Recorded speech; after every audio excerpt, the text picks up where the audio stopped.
يا اهلا بيكم في القناه. ازيكم عاملين ايه النهارده بقى؟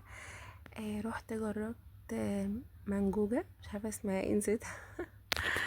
استنى، اسمها ايه؟ منجوجه باين او منجوجه، ومن عند زين. يا جماعه مش قادره اقول لكم يعني. طبعا هنا قاعده طبعا على البحر، طبعا بوريكم ان انا قاعده على البحر. فهنا بقى كان طبعا هو قفل المكان يعني وكده، فقلت لا خلاص هاخد اقعد على البحر، مش مهم عادي يعني، البحر هو في احلى من البحر يعني. بس ففتحتها بقى، و عايزه اقول لكم ان سعرها 60 جنيه. المانجا دي، المانجوجه دي عباره عن ايه بقى؟ من عند زين مانجا، وتحتها كريم جانتي وكيكه، بس كده. هي طبعا هنا كانت مليانه مانجا، مليانه حرفيا مانجا، بس الكريم جانتي ما كانش كتير. بس كطبق يا جماعه تحفه، تحفه بجد يعني. انا عجبني جدا بصراحه يعني.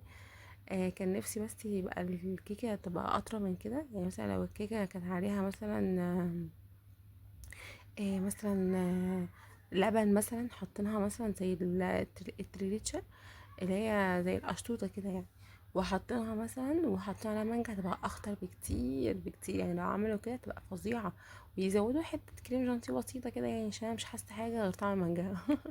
وده احلى حاجه فيها الصراحه يعني. انا عجبتني قوي المانجا، طعمها يا جماعه خطيره.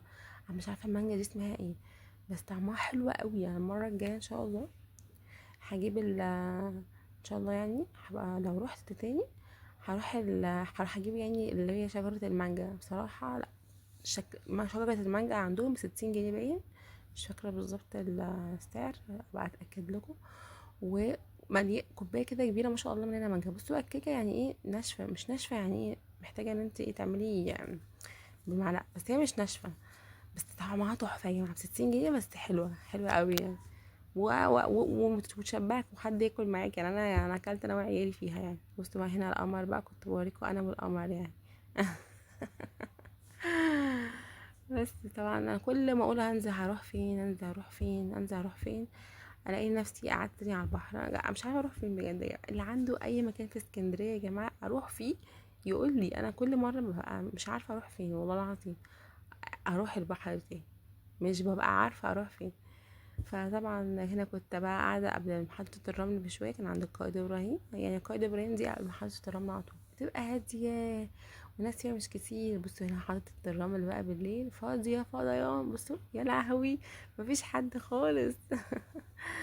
شكلها تحفة تحفة تحفة. بس كده، ده كان فيديو النهاردة. اللي عجبكم حطوا لايك واشتركوا في القناة، واشوفكم في فيديو. باي باي.